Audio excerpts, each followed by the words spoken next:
explore the lives and experiences of our creation spirituality elders. But today, we are going to explore climate change and this immense challenge it presents to all of us and to life on this planet. My name is John Robinson. And I am Gail Ransom. I'm one of the three members of this team. We've been working together for about 2 years to see if we can gather up the energies and wisdom of our generation to make a difference in the world as it needs to happen. And feeling that we are not left off to the side, but we're a repository of wisdom and energy and free time, and we want to put it towards the good of the planet.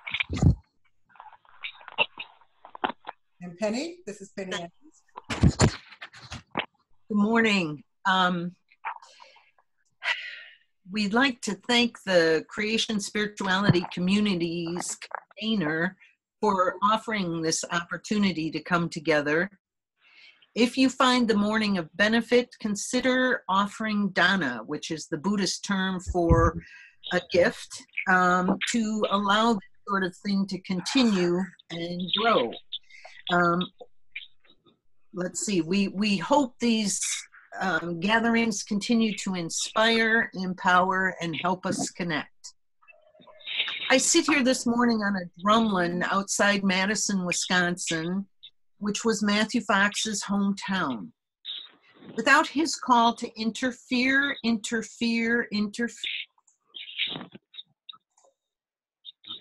Lost you. Okay, you muted me. I know, I'm a mistake. I'm sorry. I hear some background noise and I was trying to get so we could hear you better. I'm back on it again. No problem. Okay, so I wouldn't be sitting here without Matt's call to interfere, and maybe you wouldn't be either. But I also want to dedicate the morning to what time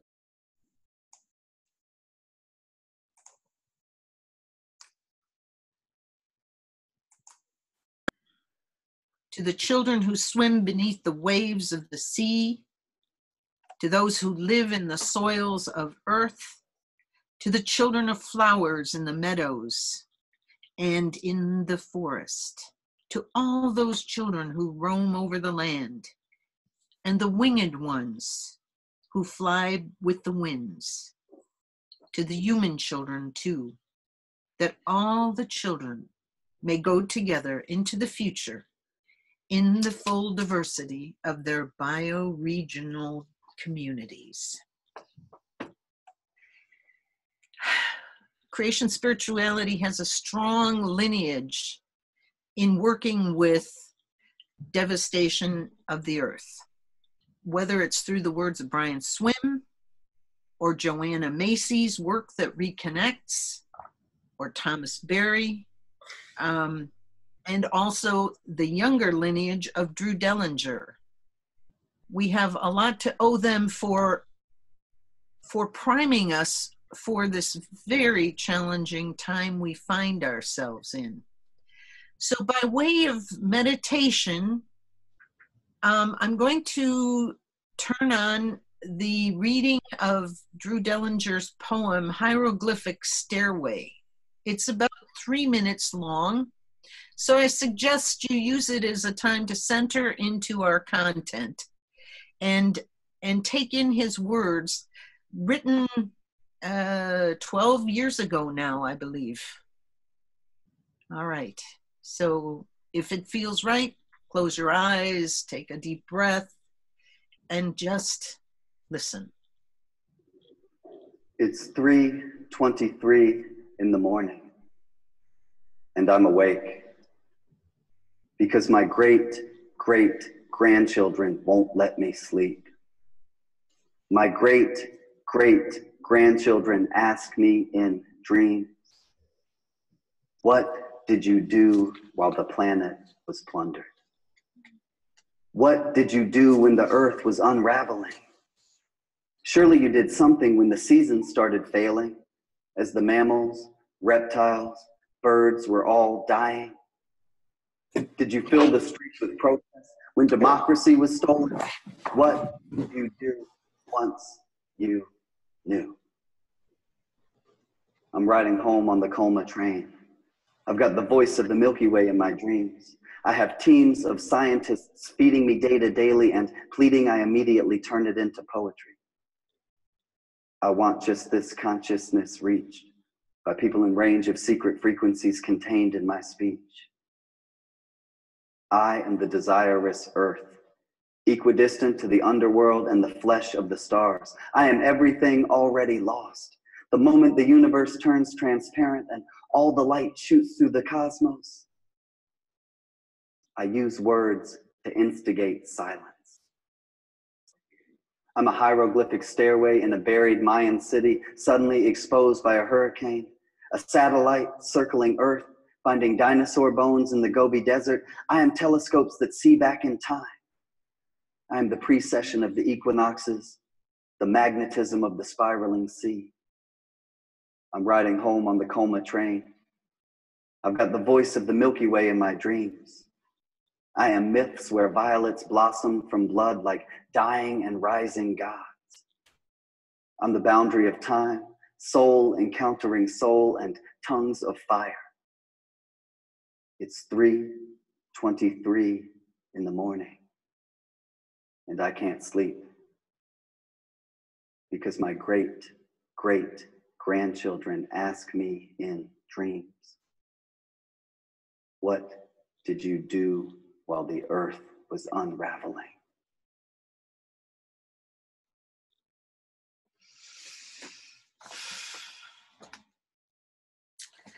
So this morning is our invitation into a conversation that clearly acknowledges our world has undergone a state shift in Earth's biosphere due to exponential warming that is producing regular, devastating, extreme weather events.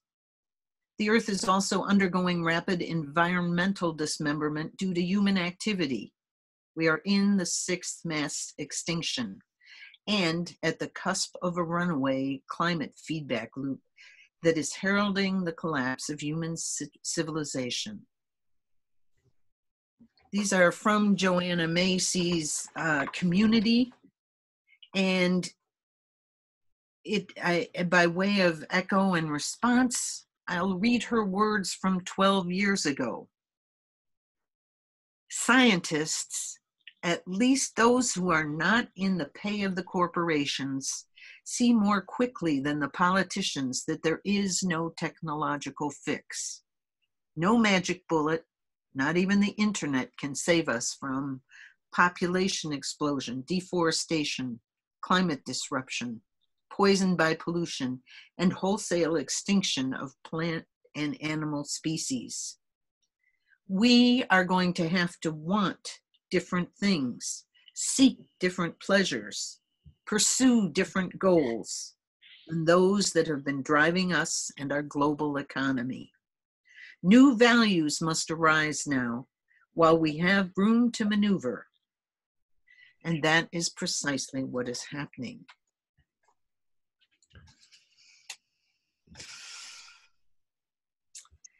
We're being called into a kind of post-activism that involves not only the yang of activism, but the yin of reflection, of coming at this crisis as a spiritual response. Joanna Macy writes about her work that reconnects. The central purpose of the work that reconnects is to help people uncover and experience their innate connections with each other and with the systemic, self-healing powers of the web of life, so that they may be enlivened and motivated to play their part in creating a sustainable civilization. So in this post-activist era that involves all of us taking part, whatever our gifts may be, it needs to come from a sustainable place within, and that takes me directly to our spirituality. We need to be looking at life through the whole brain thinking, not only the logic but also the right brain that takes us to our awe and takes us to our connection, deep connection with what we love and what we wish to preserve. Christiana Figueres is a wonderful diplomat from Costa Rica who pulled off the Paris Agreement even after years there had been no agreement and no plausible way forward. It took her 5 years to come into sort of this train wreck of governments not agreeing, but she did it. And she was at the Parliament of World Religions last November, and she sees where we are globally, personally in this country, and she offers us that our strength can come from 3 arcs. The first arc she talks about is the arc of truth. We turn to face our uncertain future and the truth that we are living into a time like no other. That truth is the ground we walk on. It will be with us for the rest of our days. Our Earth's elements are wounded. Our water, our air, our soil, and the fire that is represented by Earth's global warming. We are the ones who are seeking paths forward, and we ground it in the reality our Earth is hurting and cannot endure more of business as usual. The second arc she speaks of is the arc of commitment. All of our commitments. Vandana Shiva, who has done more than many in the world in seed saving and the terrible conditions she found in India with the farmers, writes, "I do not allow myself to be overcome by hopelessness, no matter how tough the situation. I believe that if you do just your little bit, without thinking of the bigness of what you stand against, if you turn instead to the enlargement of your own capacities, just that creates new potential." And the last arc she mentioned was the arc of love. And this too came from the Parliament. It was a story by a man from Japan working with an NGO who said after the triple disaster of earthquake, tsunami, and nuclear crisis, and the death of 20,000 people during that event, Japan sent out a survey to people and asked them simply what had been most impacted by you from this horrific experience. And the one word that came most consistently from people that had undergone great loss said the word connection. So this arc of love through connection will help sustain us through living the arc of truth, which is often impossible to absorb, but through our commitment, we allow the universe to work through us in healing. Post-activism and the work that reconnects, and the work of our times is vast. And it will be creating for all of us new paths forward. And it is how we embrace these new paths that speak to us now and speak to us this morning as we begin this process. This is my third conversation like this in the last month, and each one brings out new new sense of purpose and healing for me, but also for others who take part. And I hope this morning will be yet another one of those kinds of conversations. John? Do you want to talk about the 4 stages, or should we just launch into them?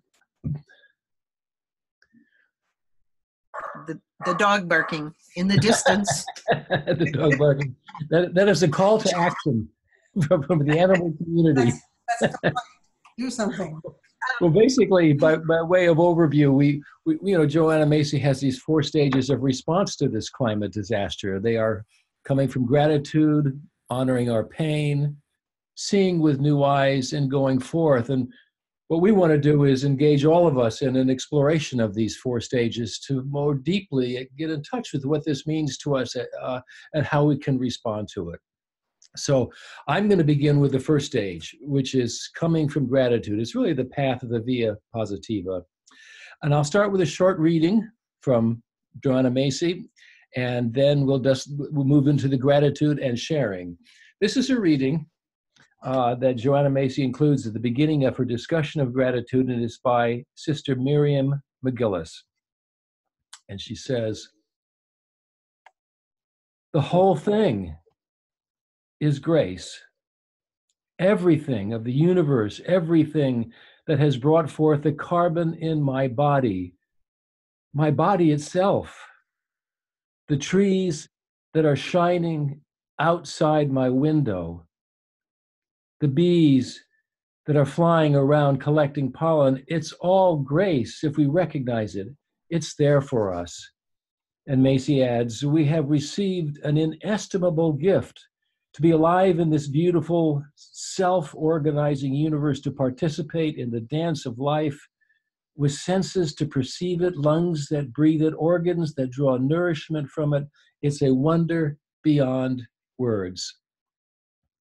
So here's the question: what do you unconditionally and gratefully love about life? What brings joy and meaning to your life? We'd like to hear from as many of you as possible. We'll be doing each segment in 15-minute sections. So be specific, be brief, and speak from your heart. Who feels like beginning? What brings joy and meaning to your life from this beautiful world? Could I say one thing about there's always sounds in the back which makes it hard to concentrate on the speaker. So if you can put your hand up when you want to speak, I'll know to unmute you. Or if you want to, you can take care of that yourself. But otherwise, you don't know what kind of sounds, you don't even notice that get in the way of us hearing each other. Okay, so I'm going to let you all, police yourselves, but please keep yourselves unmuted unless, of course, you're making comments.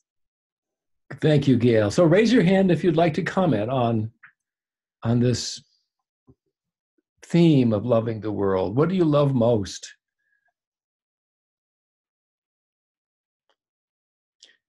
Now, we don't have all the people, do we, on the screen, or do we? Because there were... We all that are here are on the screen. Oh, okay, got it. Not everybody is here. Well, I would say that the climate, this crisis that we are in, which I've known half my life, right now, so I've never known a life without that, has made every single moment and relationship more precious to me, because I haven't seen it against the backdrop of nothingness. I've only, before it was everything that there was. Now I realize it's not everything that could be, that others, something else could happen here. And so it makes my relationships and my work and the sunshine and the flowers and everything more precious to me.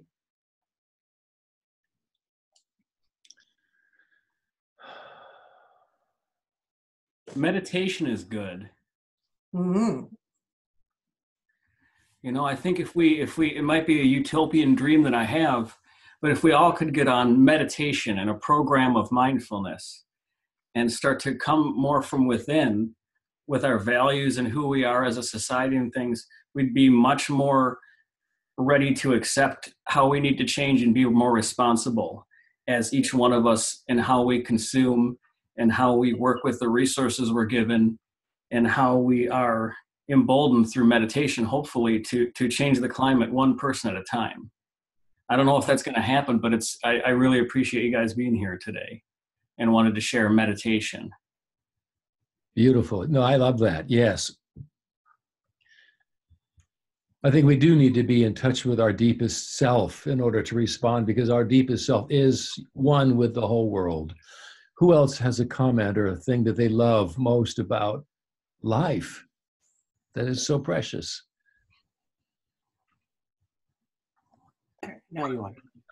Yeah, I would just like to share that really brings joy and meaning to my life is working with younger folks, with college age. I have the privilege of having been a college professor for 25 years, and talking to them about things like the climate crisis, talking to them about things that provide meaning in life, and seeing the light bulb go on and the eyes open up, and the dawning of understanding of things that are greater than themselves, trying to get them away from this life of, hey, life is all about how much money I can make and how much prestige I can gain in my life, as opposed to there's much more involved here, in terms of the whole scheme of things, and to give them appreciation for life and to seeing that reflected back, that gives me joy.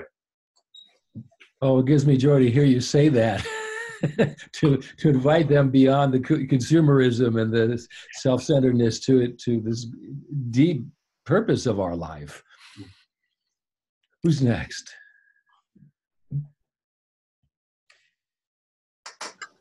Shirley. I just love being out in with the trees and looking out my window. I just being outside, like in the summer, when we can eat our meals, our breakfast and dinner outside. It's just, that fills me. And we have just, we're part of a community garden, a brand new community garden here in Walnut Creek, and there are like 80 different boxes, and I just love going down there and checking on the tomatoes and the eggplant. It's just being outside. It brings me. Oh my gosh, that just fills me with joy. I can just see you there, on your knees, hands dirty with moist earth, moving plants around. That's lovely. It makes you feel alive, doesn't it? Oh, I just love it. Thank you. Who's next? Art. Yeah, thank you. I've been working in biodiversity conservation and climate disruption adaptation for like 40 years.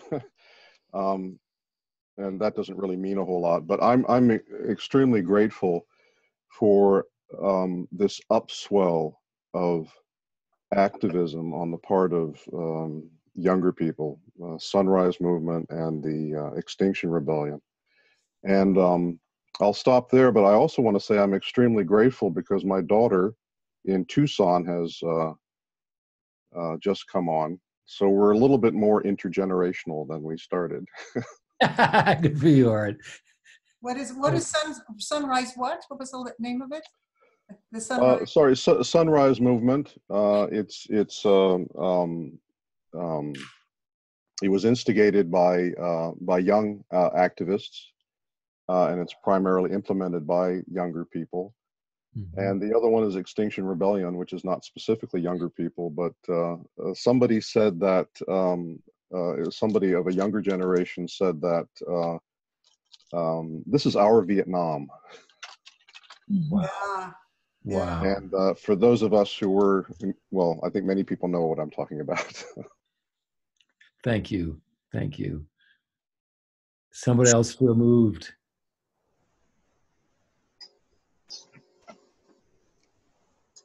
Tanaya? Hey, good job pronouncing that. This is my first time with this group, so Thank you. I have to say first, my first gratitude is that you're here and that I found you. Glad you did. Gosh, there's so much that I'm grateful, and I'd have to put it under the big umbrella of love in action. And whether that's being out in nature and feeling the truth and the naturalness of creation, or whether it's coming together with a group like this, or like Art said, the young people.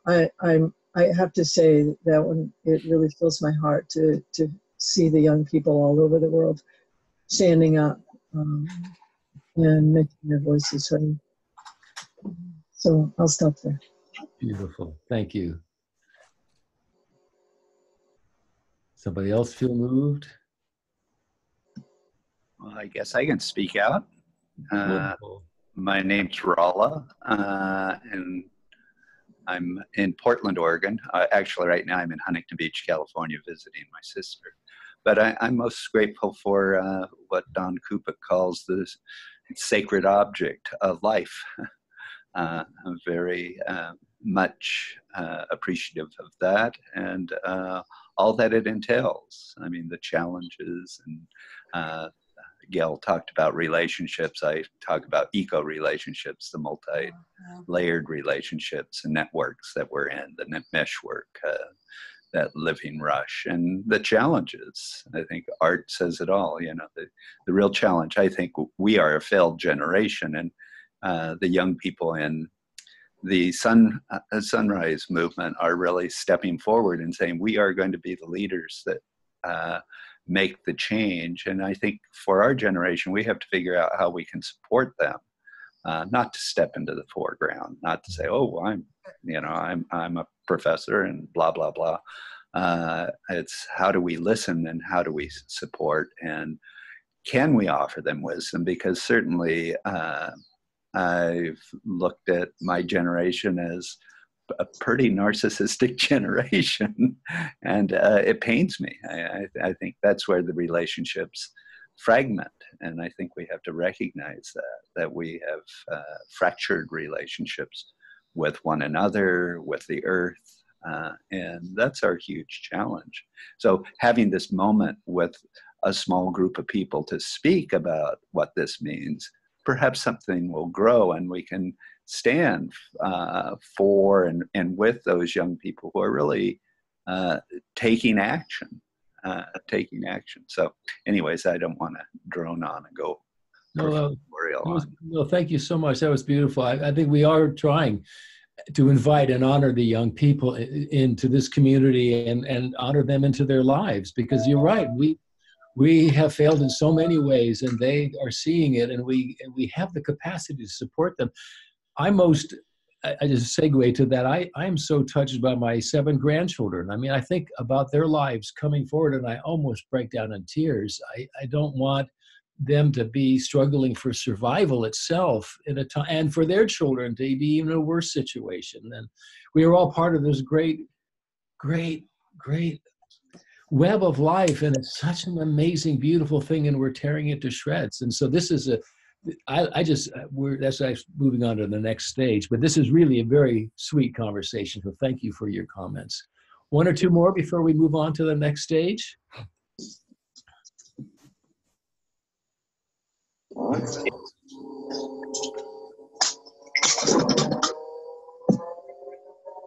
Can I say one more thing? This is Sam. Sam. I appreciate making sound. As silly as it may sound, I appreciate making sound. And I appreciate the natural human being and being someone who's creative and who can explore. And sometimes, you know, I'm 35 years old. I'm no longer a young person, but I think that's what young people have, is the ability to explore as children and be able to make sound and to be natural and all these things. And then eventually we get cut off from that as adults. Yes. And even the young activists today would do well to start to meditate a little bit more and go inside and be open to the experience of elders, and to be more open and more able to work in the moment with what God gave us. I mean, I don't know. It's a spontaneous sharing what's coming up for me, but especially around Sure. climate change, especially around all the difficulties we have. We in America should be the leader at just doing the simple things. Yeah. That's what I say. Yes. To normal. Sam, you. Sam, do you have a vision of how that, or suggestion about how that should happen? Should we all Well, meditations in our own cities, or mass meditations, or Well, I think so. I think it really starts from people knowing themselves to such a degree that they can talk about the path that they're on. Hold on. Sorry. The working that people are on their own path, that they can talk about their own path, and that they're bold enough to share their paths with others, and that hopefully we'll come together and start to harmonize our individual paths into a collective, and it'll start to come together. But what it does take is community interaction, and takes kind of what we're doing here. And I think you're absolutely right about local meditations and things. Right on. But it's a lot of my work would be about being able to illuminate your own path and be able to speak about your righteous path in the world without being too self-righteous about it, if I were to say. You could. Yeah, that deep sense of being a human being. From that being comes this love of life and this energy and this vision, and that you obviously are in touch with that. Well, thank you. Yeah. I might add that David Nicole, I don't know how many of you know David Nicole. He writes he has this organization called the Gaia Project, and he works a lot with the deep connection between all of us, creating group fields through common meditative visualization practices, so that we can all be on the same energetic harmony and to affect the world. It's really a very rich process. So I would encourage you to look up David Nicole, Nicol. So maybe it's a good time now to move on to the next stage, which is honoring our pain. Really, the stage is the via negativa. So I want to begin with a poem by Anita Barrows for this phase, after which Gail will lead us in the sharing. So Anita Barrows says this. She says, "And I would travel with you to the places of our shame, the hills stripped of trees, the marsh grasses oil-slicked, steeped in sewage, the blackened shoreline, the chemical-poisoned water. I would stand with you in the desolate places, the charred places, soil where nothing will ever grow, pitted desert, fields that burn slowly for months, roots of cholla and chaparral writhing with underground explosions. I would put my hand there with yours. I would take your hand and I would walk with you through carefully planted fields, rows of leafy vegetables drifting with radioactive dust through the dark of uranium mines hidden in the sacred gold-red mountains. I would listen with you in the drafty hospital corridors as the miner cried out in the first language of pain, as he cried out the forgotten names of his mother. I would stand next to you in the forest's final hour, in the wind of helicopter blades, police sirens shrieking, the delicate tremor of light between leaves for the last time. Oh, I would touch with this love each wounded place." I'm going to hand it to Gail. Well, let's take from Sam a minute here just to let that sink in. A little meditation. Oh, Sam, a meditation moment.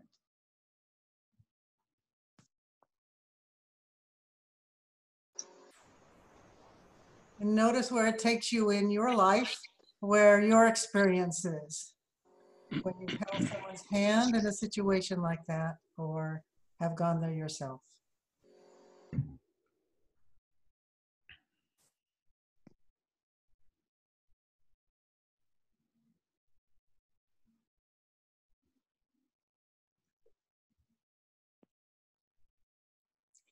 So the via negativa seems, when we see the word negative, it really means more, not negative as in good or bad, but negative as in like a film negative, where you see the opposite. So what we're it's the source of our energy and to move forward as much as our joy, as John took us through. So let's go with each other and take each other's hands virtually as we talk about the places that have brought pain and honor that pain as a form of love. Anybody who could share that?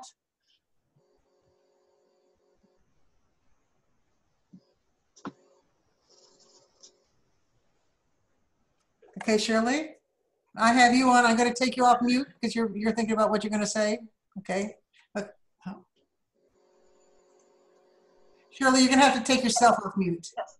I was just thinking that more than the experiences I've had with pain have been more with seeing poverty.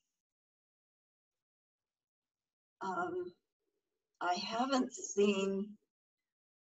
live in such a beautiful state, as most of us do that are in this circle, I think. I don't know, maybe there are people from all over the country, I don't know, or the world, it could be. I live in such a beautiful place, and but I've seen poverty in my travels, and I was in the Peace Corps and traveled in places where, especially in urban settings, that have given me pain, brought me pain. And you know, you're in Walnut Creek, which is kind of a little bit northeast of San Francisco. Maybe when we speak, we can say where we're from. I'm from Pittsburgh, Pennsylvania. So. Thank you, Shirley. Anybody, other people? Where have you encountered it? This is Bill. Can you guys hear me? Yes. I'm on a telephone. Okay. Hi, I'm also in a nice place right now, similar to what Shirley said. I'm in a week vacation in San Luis Obispo, California. I'm actually standing on a bridge in a golf course. It used to be an 18-hole golf course, and they took the back 9 and just turned it into a practice facility. So I'm walking my dog, and so I'm looking at about 30 sheep who are being used to graze this so that it doesn't turn into sort of nature, which is kind of strange. But there's a very big disconnect that happens when you grow up in a place that's basically, for lack of a more accurate term, white privilege, where everybody else's pain looks like an abstraction. It penetrates through maybe an NPR broadcast or the television, but we're fine. And it's hard for us to realize that their pain's not an abstraction. So, for example, on the way down from my home in the Bay Area in Mountain View, California, yesterday, I listened to several podcasts. And one of the podcasts was, I think it's called Planet Warming or something like that. British guy, I can tell you later. He had 2 activists who'd won the Goldman Award, which is similar to the Nobel Prize, but there's no Nobel Prize for climate activism. So somebody created one, a couple named the Goldmans. And these 2 people, one guy was from Africa and a woman was from Vancouver, Washington. They fought a remarkably uphill battle under situations of extreme pain and disaster for the people around them. And the one lady up in Vancouver successfully stopped with about 1,000 people. Trains full of slurry from the tar sands from being sent to an export terminal for shipping. And these trains were really dangerous. Well, what happened to her? Extraordinary death threats. Like the people that were threatening the protesters in Charlottetown or Charlottesville, wherever that is, in Virginia. I got you in my gun sight. Here's what you're wearing, all that kind of stuff. And the fellow from Africa, it was even worse. He was threatened by company thugs in his efforts to stop a gorgeous forest. 2 of them, actually. One is Mediterranean, which is the last thing you'd expect in Liberia. But they'd say, yeah, we're going to cut your head off and stick it on a post. And these are company thugs. And worldwide, there's a couple hundred journalists killed every year. Well, last year, 100 environmental activists were killed. So the pain is not necessarily only on their part, but and as well as the courage required, but also the people around those palm oil plantations where there used to be forests, which supported the indigenous people, their lives are wrecked at a profound, painful level. So it's hard for people in our situation where we're in a pretty good bubble. It's a happy bubble, you know, but we everything's fed into us, like through the television and NPR and stuff like that. To really take it past the level of abstraction and understand worldwide that things are not as nice as they are here in California. Things are not as safe as they are in other parts of the country, for those of you who are listening from other places. And once we get outside that, we start going, oh my gosh. But you do have to open yourself up to that, and it's not a fun experience. Thank you. Thank you. Art, you're next. Art. Yeah, thank you very much. I live in Fairfax Station, Virginia, which is dangerously close to Washington, D.C. And it is a absolutely beautiful day. And to follow on what Bill just said, you wouldn't know that there was any problem out here in suburbia. I'm going to Bangladesh the end of this month for about a month and a half. I have an assignment. And I don't need to go into details about that, but Bangladesh is the most densely populated country on earth, and the capital, Dhaka, is the most densely populated city in that country. And it's a country that gets annually pretty much flushed out by flooding from the Ganges and the Brahmaputra, and it gets annually hit by cyclones coming up from the Bay of Bengal. And this is something that they've lived with for a very long time, but it's getting much worse. So what I'd love to be able to do, and it's not going to happen, is put my entire neighborhood in a bus and take them to Dhaka. You know, what Bill said, so that people can see that this is a very real thing that's happening. And I'll throw you right into Ground Central. But I have worked in 17 countries over about 40 years on these environmental issues. And the word that popped into my head was jaded. And I just had to see if that was the right word. And it's defined as tired, bored, or lacking enthusiasm, typically after having had too much of something. What I got to the point, I guess about a year and a half ago, where I did feel quite jaded, and I felt that what I'd been doing over so many years, to a large extent, didn't really matter.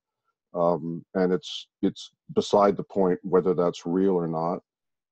But there's just so much lack of political will and corruption around the world that prevents these things. But if I could, I'd like to do just a really brief quote from everyone's favorite, Joanna Macy, because I heard this little video clip of Joanna as part of the Great Turning video. And it's very short, and I'm just going to read part of it because I don't want to mangle it. And it's not going to have any of the emotion or impact that came with it because of the way she speaks. But let me just say it. And what I want to say, the reason I'm doing this is because when I heard her speak, it could have been, yeah, okay, that's right, I get it. But it was at a point in my life when I really needed to hear this. So let me try and read this. And I'll try and get through it because it's emotional for me. I know that we're not sure how this story will end. I want so much to feel sure. I want to be able to tell people, don't worry, it's going to be okay. And you know what? I realize that would not be doing anyone a favor. First of all, we can't know. But secondly, if somehow we could be given a pill to be convinced, don't worry, it's going to turn out okay, would that elicit from us our greatest creativity and courage? No. It's that knife edge of uncertainty where we come alive to our truest power. So we do ourselves the favor. We honor ourselves to live with sufficient realism and dignity to know we're right with that knife edge of uncertainty. and we don't know how it's going to come out. There are no guarantees. Then we realize, but wait, there are no guarantees anyway. There never has been guarantee for human life. And it's in that uncertainty, that is the nature of life. All the wise ones tell us that. That's where we come alive. And that's when I realized that I don't need the guarantee of a positive outcome to take action. And the following weekend, I participated in a demonstration in Washington. So thank you very much. That's all from me. Yeah, there have been terrible times when I was talking about young men just expected to go out. I watched some movie that expected to go off to war. That's what you did. You grew up and you got killed unless you were lucky. So humanity has come to a certain peak. I believe that we're conscious enough to look at what we're doing and be conscious enough to see us in relationship to the whole, rather than just kind of within our little village fighting to keep our little territory. I don't want us to sell ourselves short, because we need us. we need us a whole lot, and we need our generation. And our generation is the product of the First World War. From what I've read, so that was unresolved, that led into the Great Depression, that led into the Second World War, which led into all those atrocities and the denial of that, which made us try to create cookie cutters, everything's nice homes, particularly for white people. Everything's nice, which put us in boxes and took us away from the essence of life. So our generation is coming around to something that was kind of a context that was given to us, that we had to stretch our muscles out of in order to kind of notice. But we do have are coming as a species to a consciousness that can notice and care about the world, care about the whole world. Somebody created that internet, and we can see each other. And when I see people on the tsunamis and all the other hurricanes, being an empath, I feel it. I can actually almost feel the water up my nose. It's so, I feel like I'm there, and I wonder what it would be like. What's it like to have your kid in your arms and see the wave come up on top of you? I feel that,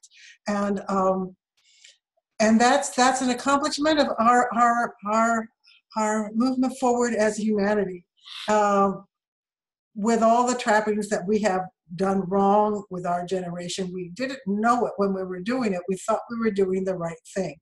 So what we were told was the right thing. So as we begin to see that was not true at all, we're stepping up to do work. We're stepping up to do work about it. And so that brings me hope. And but we need to get going on it. I do believe that the intention, the consciousness, as in John's article, the consciousness of being conscious of the other realm besides what's happening in the physical world, the sustainability. Somebody said sustainability by our spirituality, but is very, very important. And our intentionality of going to Bangladesh, or going down and protesting, or doing what we're doing to help the Sunrise Movement, whatever we're doing, makes that energy, that choice, feeds not only the physical world, but also the spiritual world that connects, the web of life that we're trying to affect. Well, this is Sam, and I really want to second what you just said. And I want to bring up meditation again, and I want to especially challenge us as meditators to start to embody what you've been talking about, to really not just sit in the meditation like Bill was saying in our little bubble, not to shy away from the stuff that Art's actually doing going to Bangladesh, but to really do our part if we're meditating, to really make sure that we're aware of the pain of the world and that we don't disregard that. Well, because I can't say much for me being an activist, but I can sure say that I feel a little bit of guilt about not being on my edge as far as meditation goes. And there is more than enough work to do in the world for us meditators to start to get on it, at least to start doing something, even if it's just to provide a space for somebody else who's hurting, or somebody who's going through some tough times in their life, because we've actually been there. I mean, that's the least we could do. So if you're feeling challenged, I invite you into meditation to accept that challenge, to start to take it on, because that's what I'm going to be doing because of this call today. You know, I think you've changed my meditation forever and made me more sensitive to these issues. So I really appreciate that, and I appreciate the sharing today. Yes. Yeah. Can I add something to that, please? Yes, Bill, yes, and then Tanaya.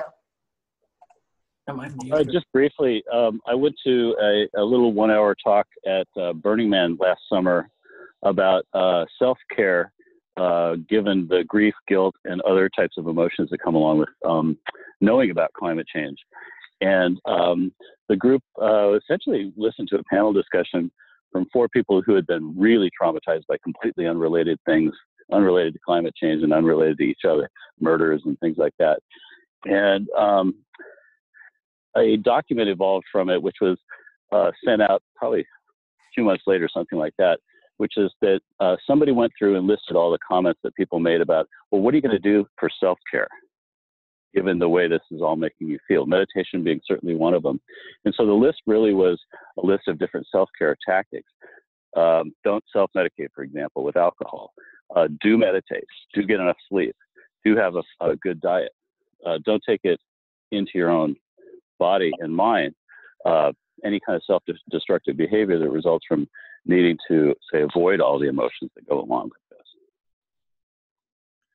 Thank you. And Tanaya. You bet. Thank you. Yes.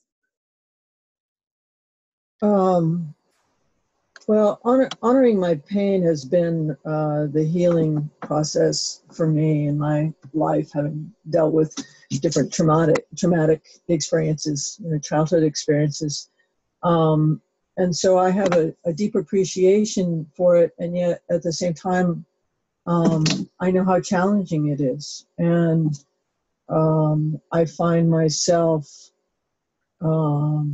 wanting to turn off the TV. I do have a practice of listening to and reading and trying to let in the circumstances that we're at. We're talking, the truth, that the 3 arcs of strength, really letting in the truth of where we're at. And I think it's really critical that we do that. And yet there does have to be the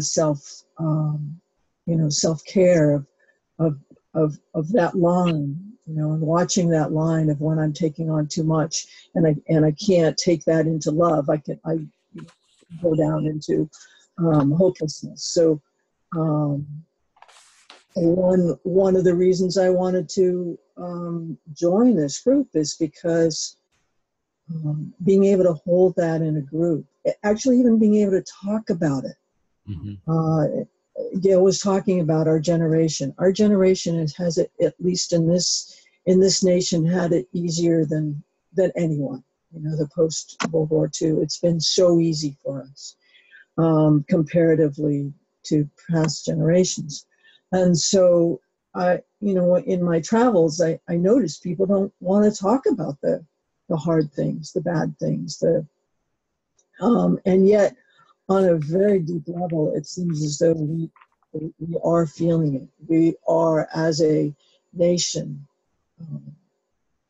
having to face the fact that we may personally die. We may not have enough food in 10 years. We may not make it.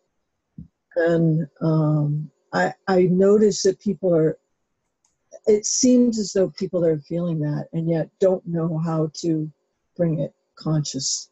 Yeah. And I'd like to find a way to be able to do that. And it is coming closer and closer. I live in Marin County in Northern California, and the fires were not very far from me. So I've seen that devastation, and more I see people on the street. In San Francisco, there's 12,000 people on the street. And so it's harder and harder to avoid it even in my personal life. So I I think this is a huge important part of us moving forward, is being able to increase our capacity to feel and know the truth. Thank you. And I also want to say, unfortunately, I'm going to have to leave a little after 9, and I just want to thank you again, and in touch. So the remainder of this will be is recorded, and it will be on the Creation Spirituality Community's website. Okay. So I'll send you all an email and tell you when that's up, so that you can finish out and revisit. Thanks, Bill. I think this is, and share with what Tanaya just said. It seems to be the segue into Penny's session on seeing with new eyes. Yes.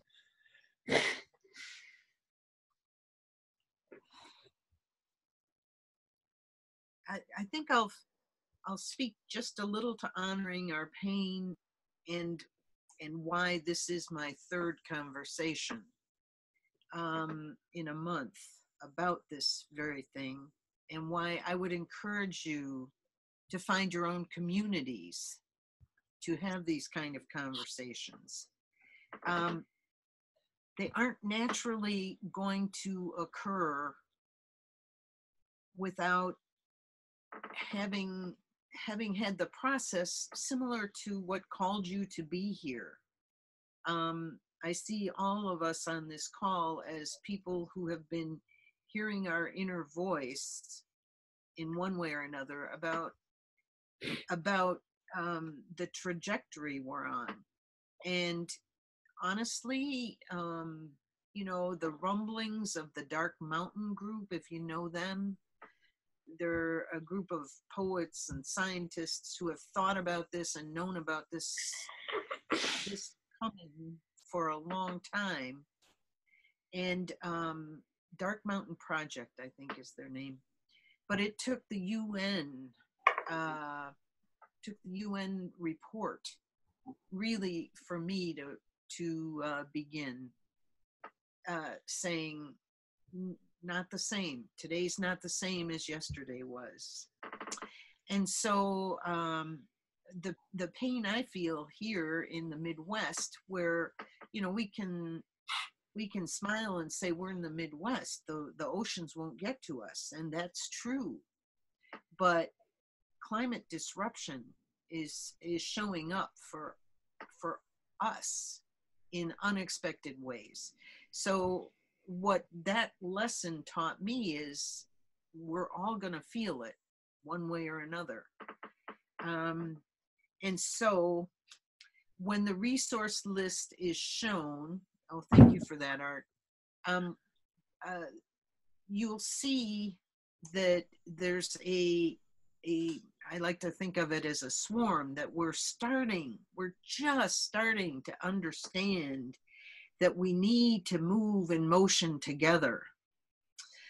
And that begins to see us seeing with new eyes. So my segue poem is from the work of Alfred Lamott, and his latest poetry book is called The Fire of Darkness. What burned me away completely, I became. Our mother, who art Gaia, brown as loam, nameless as rain, may your presence be a golden void, the absence of the search. Let your family dwell here as a circle, not a kingdom, where spirit and body, heaven and earth, mingle in small sacraments of compost and compassion. Be the breath we take, the bread we make each day with our own wrinkled hands. Let our prayer be enough. For you are the weaver of galaxies into nests for young planets, and you sing the whole sky in a robin's egg. If you We are in you. We are always home. Dissolve the veil of judgment. Dispel our illusion of impurity so that we may immerse one another in your bodily fluids of abounding goodness. For thine is the roundness and the brokenness and the healing. Amen. Whoa. Yeah. Whoa. So this Seeing with New Eyes speaks to us about the connection between what we love and what brings joy and meaning, and then what most brings to the surface are pain. And so what percolates within you now in a way that at no other point in your life has begun to percolate? And in, like Vandana says, if may I be larger than my struggle so that I can create new pathways. So please share thoughts you've been having, as Sam certainly did earlier, but others of you, what are you thinking about that your gift and the world's need come together? What is that point for you right now, or even as a fleeting idea a few days ago? What comes to mind? And again, please raise your hand. Yeah, John.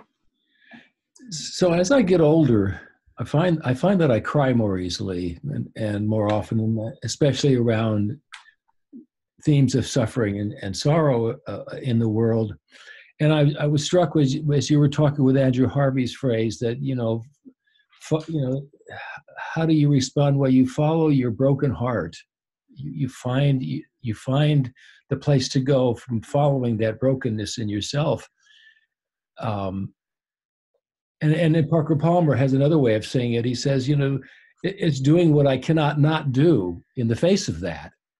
I had a deep sense that as we let this in, and as we are shaken and moved and broken and opened, that we stand in this fire, but something starts to happen that we cannot resist anymore from ourselves. And it's not cerebral, it's not left hemisphere, it's not long-term plans. It's, I've got to pick up this baby, whatever this baby is, and I've got to comfort it, and I've got to hold it.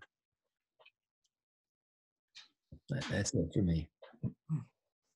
Thank you. Tanaya. Oops. She's saying goodbye, I think. Oh, okay. Goodbye. All right. Well, I can say something that may be interesting about meditation, then I'll get off here. But I think that there is a responsibility for me to empower myself to be the best self that I can be, and to be able to go through the meditation to actually be there when the time comes. Because I think a lot of times us who meditate are vulnerable, and us who meditate are this and that, and I don't want to get into that here, but in today's day and age, if you're just sitting around like in large part I have been, you're not doing well. And I think you have to really empower yourself, and in large part it's a responsibility to your community, to your society, and to the planet at large, to get over your own vulnerability, and to find, whether you can do it on your own or a community or whatever it is, a way to empower yourself to be the human being that can actually rise to the occasion, that can be the strong one in a crisis, that can actually see with changed eyes the changed world we live in and be able to do something about that. And so I just want to reiterate the responsibility for self-empowerment and then to empower others. And I hope that makes sense. Yes, absolutely. So thank you, guys. Thank you. Thanks. Other thoughts on, well, I'll share what happened probably after the UN report was made. There's been segments. 5 years ago, Barbara Marx Hubbard came to Madison, and her report at that point was, we have 5 years. And I think almost to the day, maybe give or take a few months or a year, that's when the UN report came out. And 5 years ago, those words impacted me strongly enough to make some changes in my life.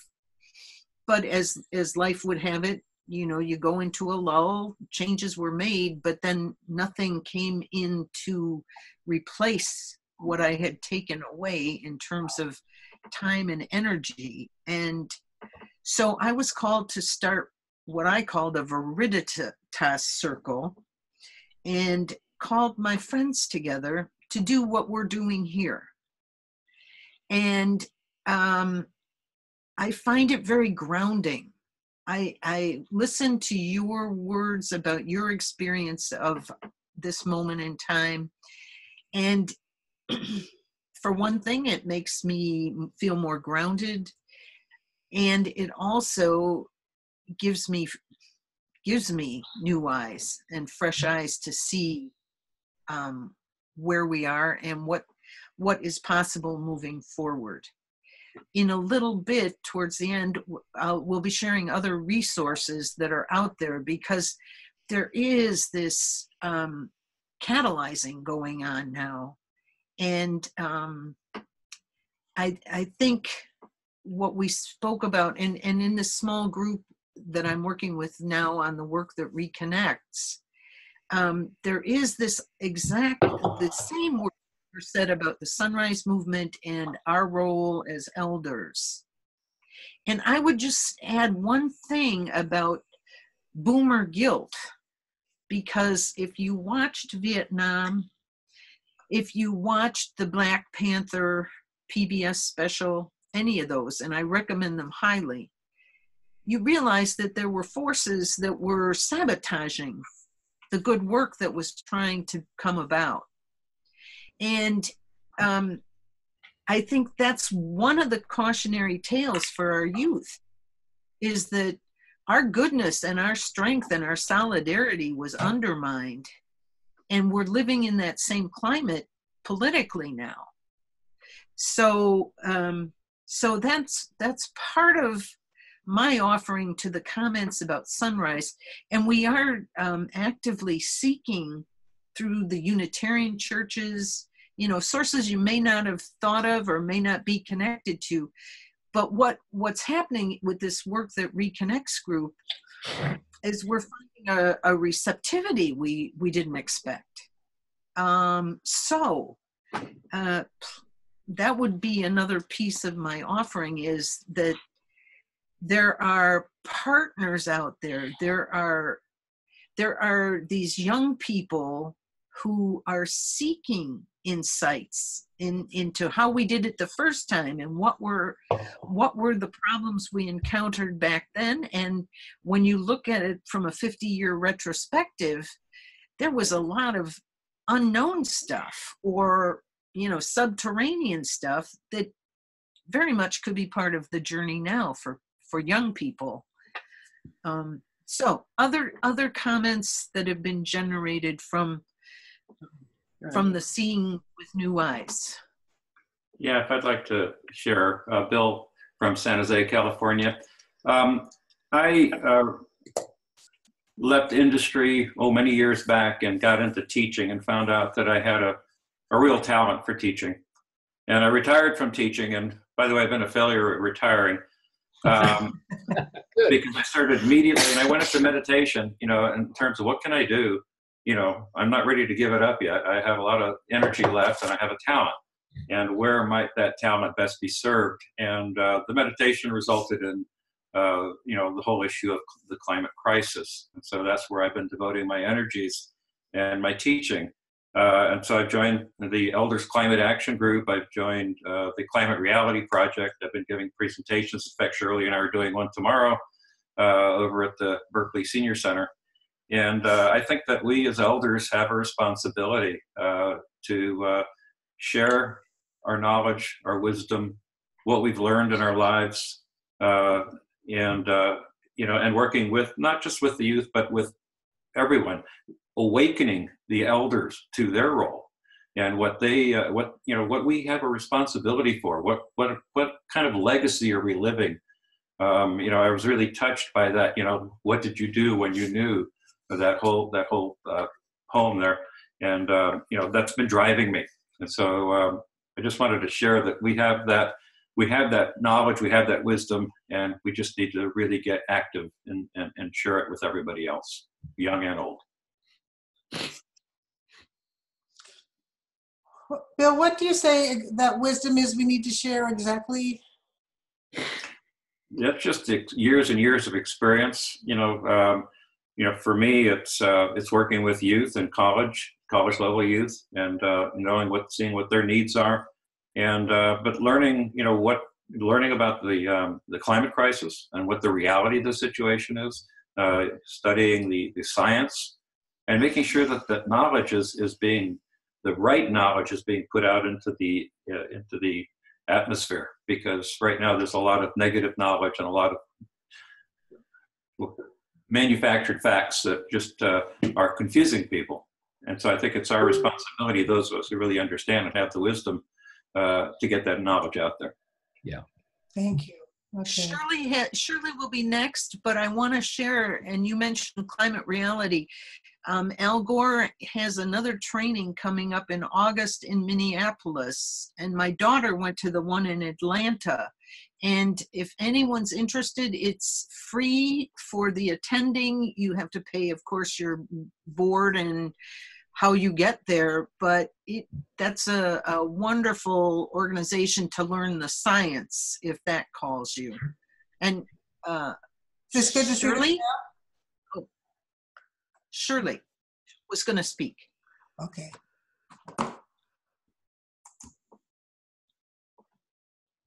You're on mute, Shirley.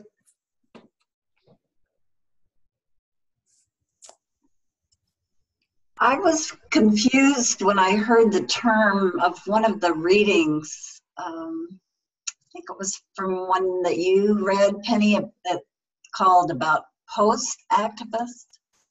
I didn't understand that, because what I find is that the community around that we have in Elders Climate Action, the community, the connection, the things being larger than our struggle, all of those things are done actively. I mean, we're not just sitting around. We're out there, and we're in marches, we're giving talks, we're writing letters, we're going to our Congress people, and so that post-activist phrase confused me, and I really believe that community and connection at the same time as activism is critical. Thanks for this opportunity to clarify that.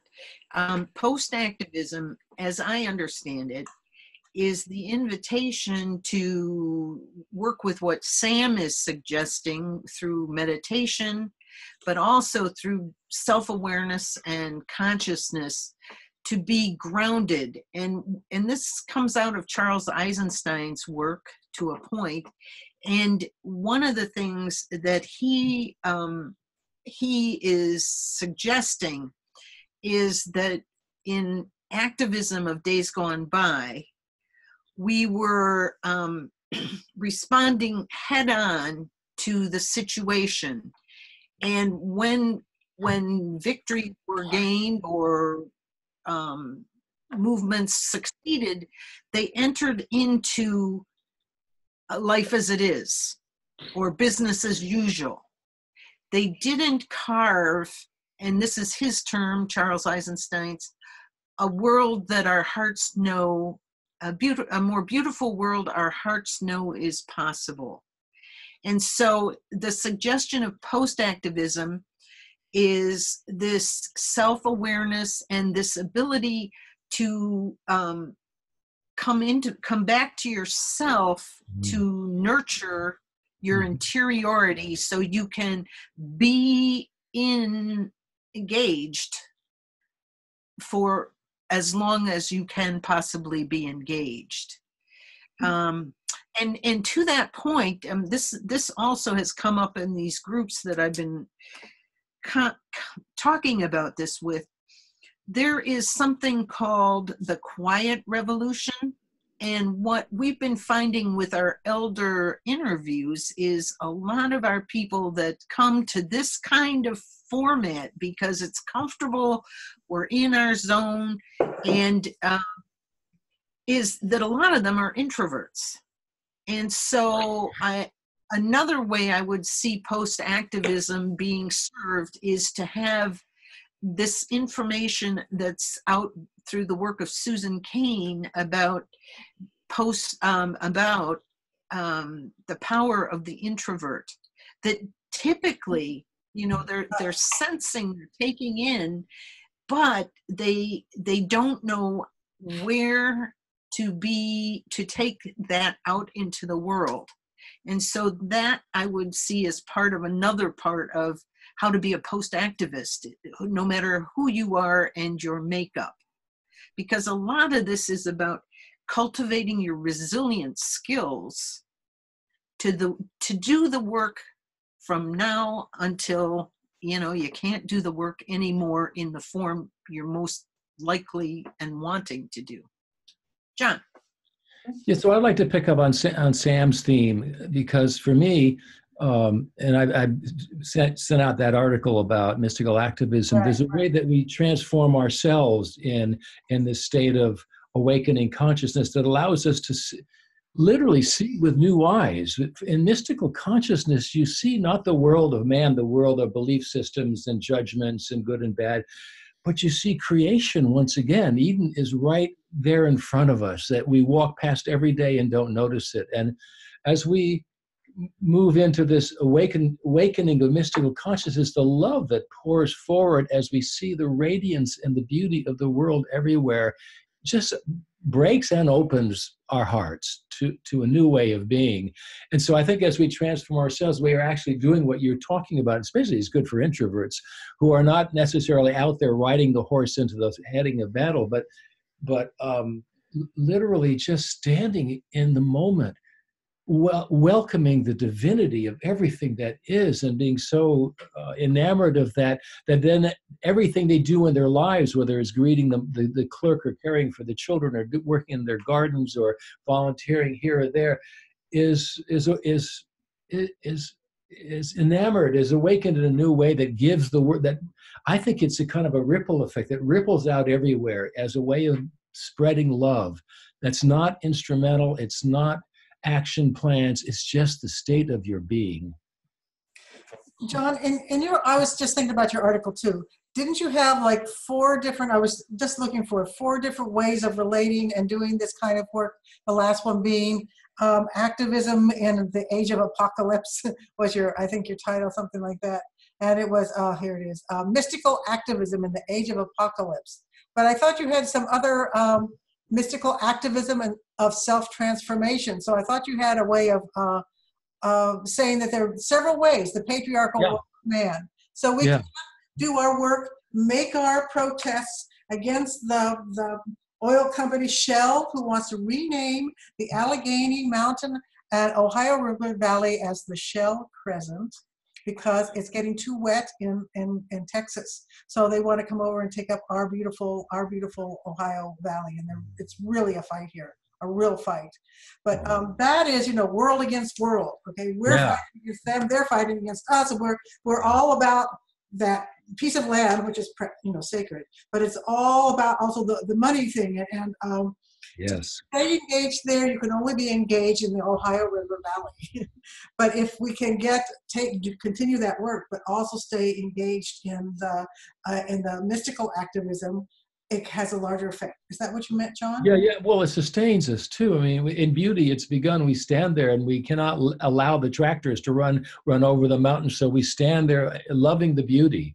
I think that it takes us out of our little self, who we think we are and where we think we are, and opens us up to an immensity of being that will move us to act in ways that we're not even pre-planning. They're not self-conscious. They're not overdriven. They're just being present to what is and the infinite beauty and preciousness of what is.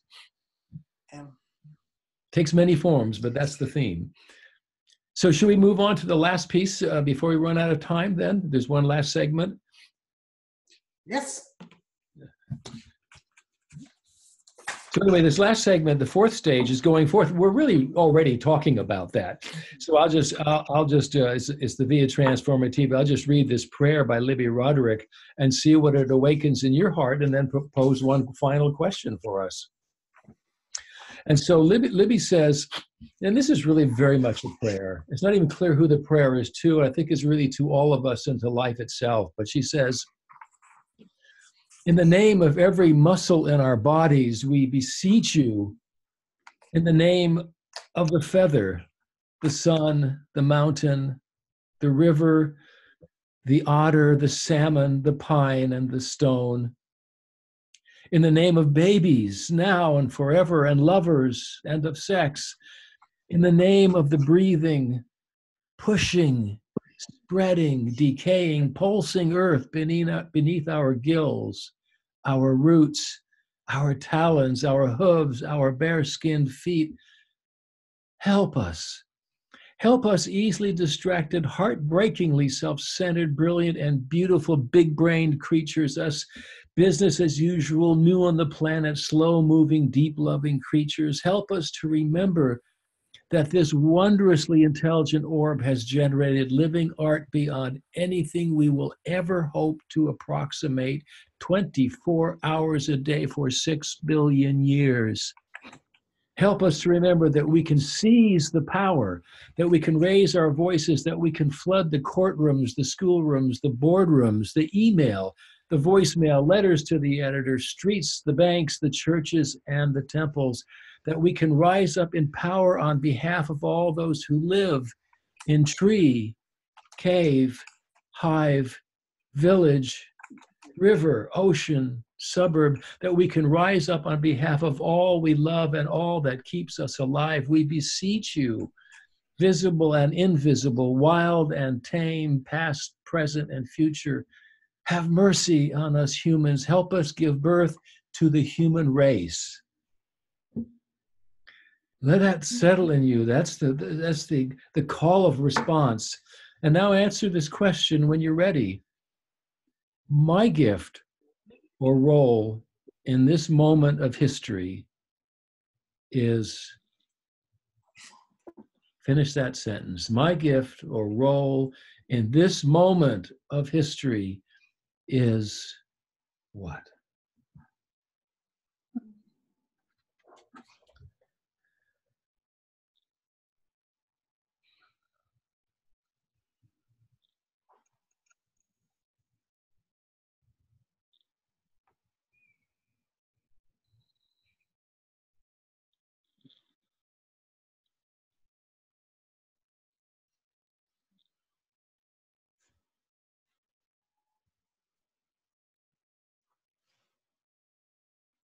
Shirley. I think my role will have to be persistence. I have passion and I have strength, but sometimes I'm thinking, oh gosh, I just like to leave this, and then I think, no, persist. So just sticking with it, getting up day after day, waking up to whatever it is that you have to do next. Wow, thank you. Others.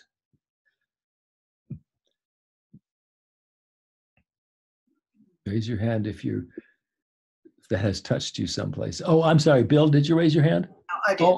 Oh, you did, okay. Yes, please. I am an introvert. And so it was the comments about introverts is interesting. I feel like my gift in this moment is the fact that I see things that a lot of, not that any of you don't see, but that many people don't see. So I understand a problem that a lot of people haven't acknowledged. And so my gift is talking about it. And so I just bring it up in conversation in ways that I never have in the past. And the gift back to me is to discover that there are a lot of people who are thinking about it, but not talking about it. So it's been kind of filling to know there are other people, but they're not talking about it either. So that's my gift, is to continue talking, even though I haven't talked much in this in this Zoom call. So, well, you're an introvert, but you have the gift of the one-to-one conversation, of the intimate conversation. Yes, and I would ask you, how do you invite people who are still not wanting to really acknowledge the bigness of this problem? How do you invite them into a conversation with it? I sometimes I just feel like I drop something into the conversation, and sometimes people pick up on it and sometimes they don't. So, for instance, yesterday I was talking to a salesman. We're going to put solar panels on our roof, and he wanted to know what was motivating us. And I said it actually multiple times, because he really didn't hear it. He's looking for, saving money. And I said, no, it's because I'm really concerned about the climate. And so he didn't actually go anywhere with that, but I feel like anytime I say that, I am, well, I don't know. I just feel like it's important to say it. And, whether somebody picks up on it or not, I don't know what they do. Planting seeds. Yeah. You're planting seeds, and then he may think about that on the drive to the next customer. Right. Wonderful. Thank you. Mm-hmm. Other hands. I just like to pick up on that one-on-one conversations. Sometimes when I feel overwhelmed, like right now, I'm just kind of like filled with rage, and I just really want to, do some big and powerful things that I'm not capable of to change the course of what's happening. But those decisions are made by singular people or small groups of powerful people, more than they are everybody else. And I try to remember that you can focus your prayers on those particular people, those decision makers, and that can, I believe that can make a difference. It certainly makes it smaller to me and manageable. Art had his hand up. Mm-hmm. Yeah, people have to come around in their own terms. I'm just reminded once again of something that Joanna Macy said or wrote about apathy, and I think many of us know that. The original meaning of it being an avoidance of suffering.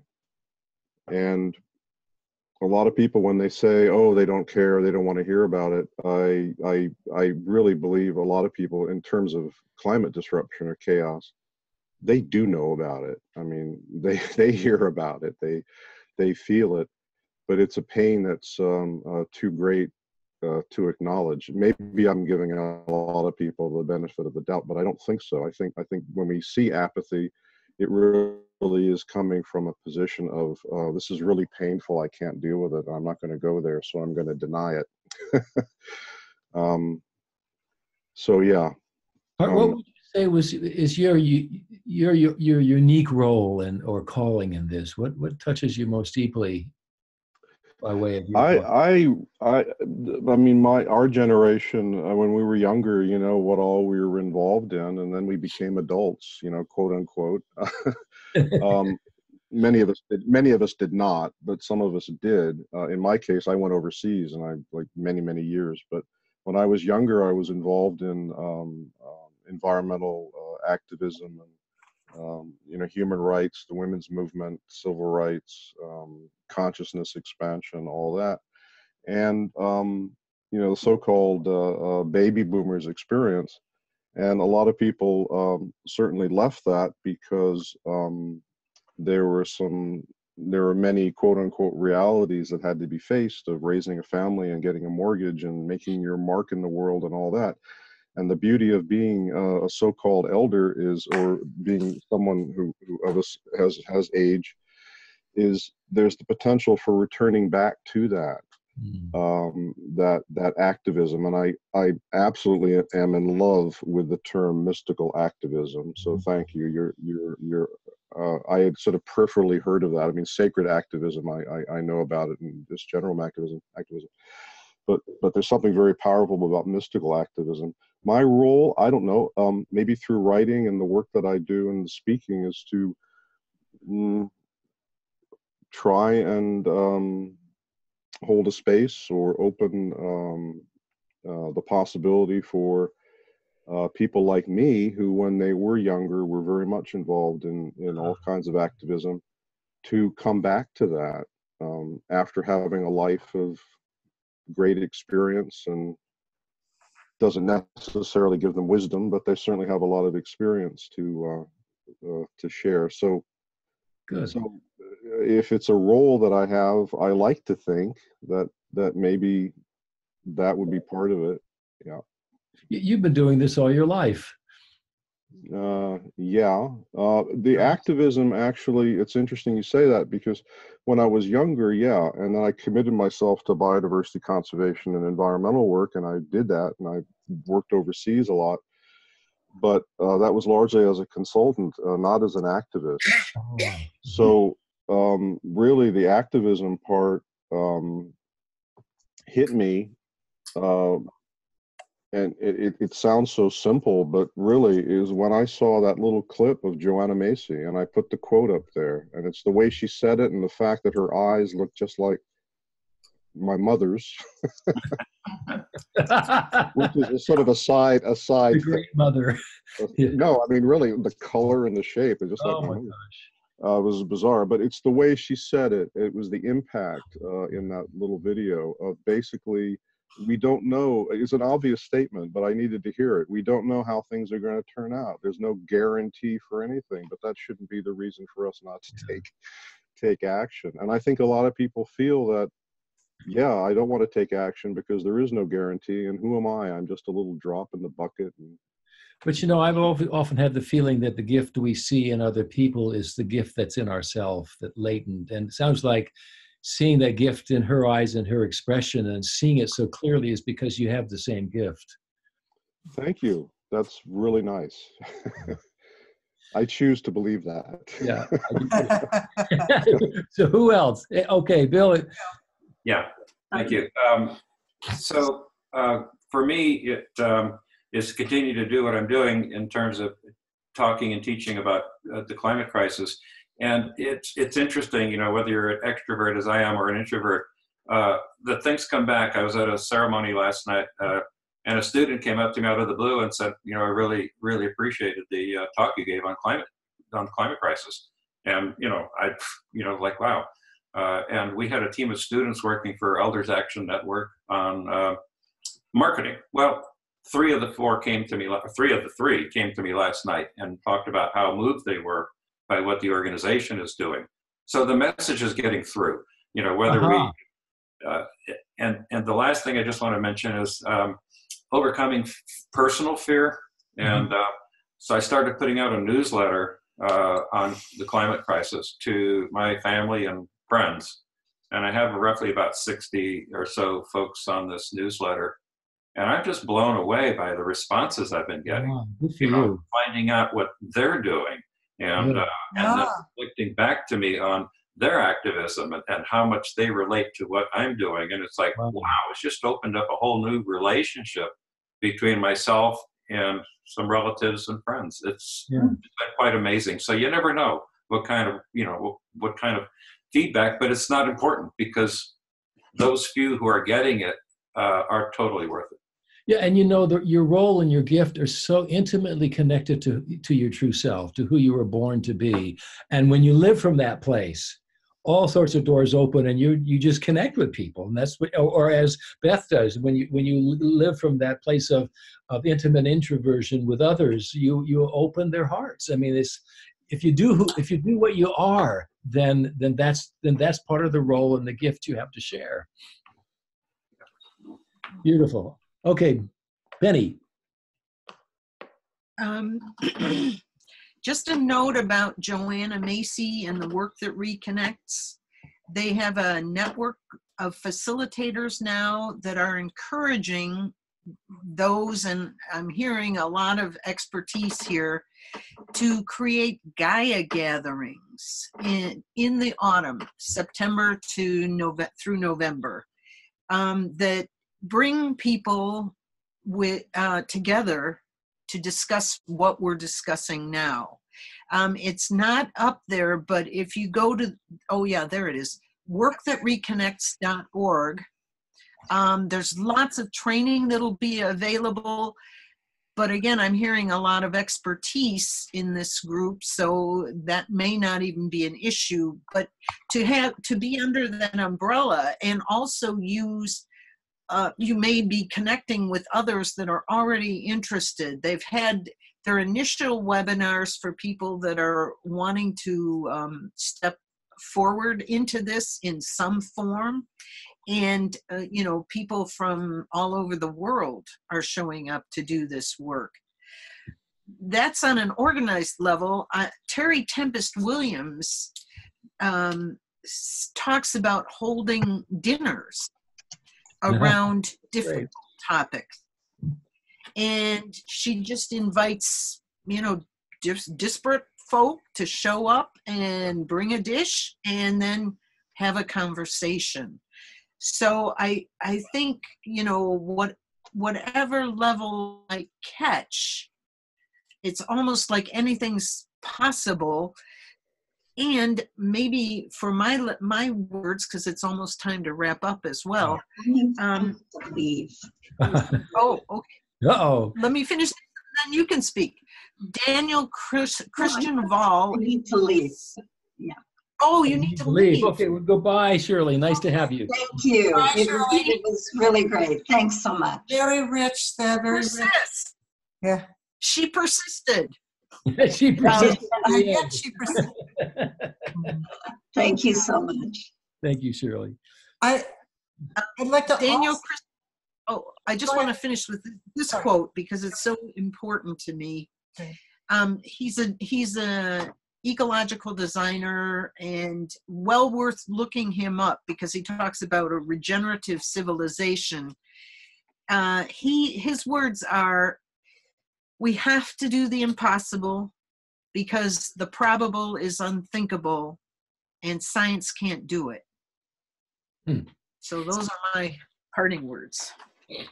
And Joanna Macy says we don't have to wait for experts to tell us what to do. I mean, when we can act from our own deep connection to our heart and our life and our true self and just let it start happening. I mean, it can happen at so many different levels. So maybe we need to wrap this up because we are over time and turn it over to Gail. Penny, did you have some final words before Gail closes? No, just a reminder that what's on your right, the right side of your screen most likely is our opportunities that are coming quickly, including Brian Swim working with Pachamama Alliance, and then the Elder Action Network has something coming up May 30th. And if you don't know the work of Jem Bendel, he's doing deep adaptation work, a very interesting fellow. But there's and ecovillage.org did 40 days, including Joanna Macy, including Daniel Christian Vall, just hour after hour of people on the edge of where we are who have been studying and thinking about this a long time with their responses. Highly recommend that. You can purchase that set and just watch it at your convenience. So that's it for me. So I have everybody's name here and I have your email addresses. So I'll send that to you and I'll send that quote that I think it was Art that gave us from Joanna Macy, and anything else you want to send it to me. That's creationspiritualitygale@gmail.com. Creation Spirituality, Gail, me, at gmail.com. And I'll wait a day or two, and then I'll add those in so that I can send out everything to you all so we can keep connected. And I just bringing back Creation Spirituality, that Creation Spirituality Communities encourages communities who meet regularly or some way with some commitment to working together on things like this. And that is something else you can do locally. That's what I do locally. Matthew Fox, Jen Lustig, and Skylar Wilson have birthed the Order of the Sacred Earth, which is getting a lot of response of people who want to make that vow to love and protect Mother Earth as part of a worldwide community. And so I'll set some information about that for you too. Okay, this is from Rumi. It's our closing poem, and it's called Bird Wings.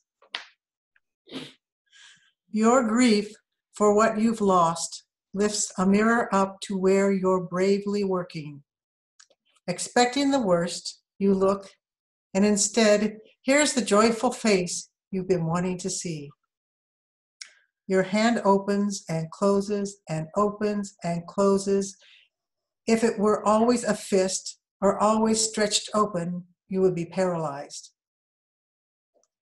Your deepest presence is in every small contracting and expanding, the two as beautifully balanced and coordinated as bird wings.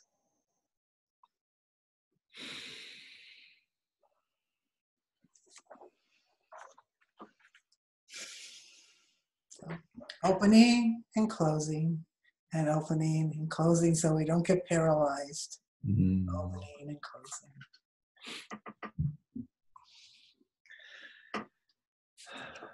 Thank you all for joining us, and we'll see where we go next. And thank you. Blessings. Blessings. Thank you. We're probably going to wait to.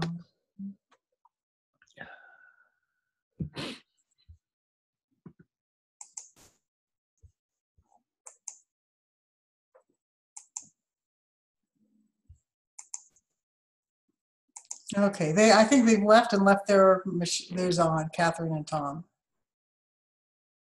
Woo! Wow. High fives. Well, we winged it on bird wings. Yeah.